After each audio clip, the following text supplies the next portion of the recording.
सोमवार व्रत कथा। देवों के देव महादेव बहुत ही भोले माने जाते हैं, इसलिए उनका एक नाम भोलेनाथ भी है। एक बार किसी एक नगर में एक साहूकार था। उसके घर में धन की कोई कमी नहीं थी, लेकिन कोई संतान न होने के कारण वह बहुत दुखी था। संतान प्राप्ति के लिए वह हर सोमवार को व्रत रखता था और पूरी श्रद्धा के साथ शिव मंदिर जाकर भगवान शिव और माता पार्वती की पूजा करता था।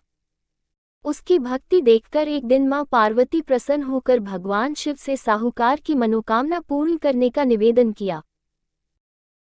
पार्वती जी के आग्रह पर भगवान शिव ने कहा कि हे पार्वती, इस संसार में हर प्राणी को उसके कर्मों का फल मिलता है और जिसके भाग्य में जो हो उसे भोगना ही पड़ता है। लेकिन पार्वती जी ने साहूकार की भक्ति देखकर उसकी मनोकामना पूर्ण करने की इच्छा व्यक्त की। माता पार्वती के आग्रह पर शिवजी ने साहूकार को पुत्र प्राप्ति का वरदान तो दिया, लेकिन उन्होंने बताया कि यह बालक 12 वर्ष तक ही जीवित रहेगा। माता पार्वती और भगवान शिव की बातचीत को साहूकार सुन रहा था, इसलिए उसे ना तो इस बात की खुशी थी और ना ही दुख।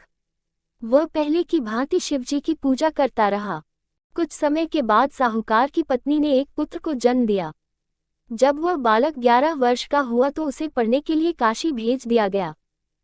साहूकार ने पुत्र के मामा को बुलाकर उसे बहुत सारा धन देते हुए कहा कि तुम इस बालक को काशी विद्या प्राप्ति के लिए ले जाओ। तुम लोग रास्ते में यज्ञ कराते जाना और ब्राह्मणों को भोजन दक्षिणा देते हुए जाना। दोनों मामा भांजे इसी तरह यज्ञ कराते और ब्राह्मणों को दान दक्षिणा देते काशी नगरी निकल पड़े। इस दौरान रात में एक नगर पड़ा जहां नगर के राजा की कन्या का विवाह था, लेकिन जिस राजकुमार से उसका विवाह होने वाला था वह एक आंख से काना था। राजकुमार के पिता ने अपने पुत्र के काना होने की बात को छुपाने के लिए सोचा क्यों न उसने साहूकार के पुत्र को दूल्हा बनाकर राजकुमारी से विवाह करा दूं। विवाह के बाद इसको धन देकर विदा कर दूंगा और राजकुमारी को अपने नगर ले जाऊंगा। लड़के को दूल्हे के वस्त्र पहनाकर राजकुमारी से विवाह करा दिया गया। साहूकार का पुत्र ईमानदार था। उसे यह बात सही नहीं लगी, इसलिए उसने अवसर पाकर राजकुमारी के दुपट्टे पर लिखा कि तुम्हारा विवाह तो मेरे साथ हुआ है, लेकिन जिस राजकुमार के संग तुम्हें भेजा जाएगा वह एक आंख से काना है। मैं तो काशी पढ़ने जा रहा हूँ। जब राजकुमारी ने चुन्नी पर लिखी बातें पढ़ी तो उसने अपने माता पिता को ये बात बताई। राजा ने अपनी पुत्री को विदा नहीं किया, फिर बारात वापस चली गई। दूसरी ओर साहूकार का लड़का और उसका मामा काशी पहुंचे और वहां जाकर उन्होंने यज्ञ किया।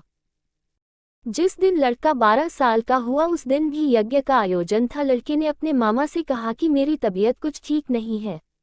मामा ने कहा कि तुम अंदर जाकर आराम कर लो। शिवजी के वरदानुसार कुछ ही देर में उस बालक के प्राण निकल गए। मृत भांजे को देख उसके मामा ने विलाप करना शुरू किया। संयोगवश उसी समय शिवजी और माता पार्वती उधर से जा रहे थे।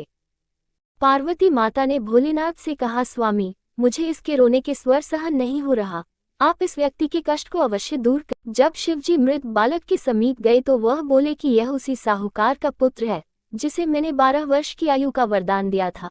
अब इसकी आयु पूरी हो चुकी है। लेकिन मातृभाव से विभोर माता पार्वती ने कहा कि हे महादेव, आप इस बालक को और आयु देने की कृपा करें, अन्यथा इसके वियोग में इसके माता पिता भी तड़प तड़प कर मर जाएंगे। माता पार्वती के पुनः आग्रह पर भगवान शिव ने उस लड़के को जीवित होने का वरदान दिया। शिवजी की कृपा से वह लड़का जीवित हो गया। शिक्षा पूरी करके लड़का मामा के साथ अपने नगर की ओर वापस चल दिया। दोनों चलते हुए उसी नगर में पहुंचे जहां उसका विवाह हुआ था। उस नगर में भी उन्होंने यज्ञ का आयोजन किया। उस लड़के के ससुर ने उसे पहचान लिया और महल में ले जाकर उसकी खातिरदारी की और अपनी पुत्री को विदा किया देंगे, परंतु अपने बेटे के जीवित होने का समाचार पाकर वह बेहद प्रसन्न हुए। उसी रात भगवान शिव ने साहूकार के स्वप्न में आकर कहा, हे श्रेष्ठी, मैंने तेरे सोमवार के व्रत करने और व्रत कथा सुनने से प्रसन्न होकर तेरे पुत्र को लंबी आयु प्रदान की है। इसी प्रकार जो कोई सोमवार व्रत करता है या कथा सुनता और पढ़ता है उसके सभी दुख दूर होते हैं और सभी मनोकामनाएं पूर्ण होती हैं।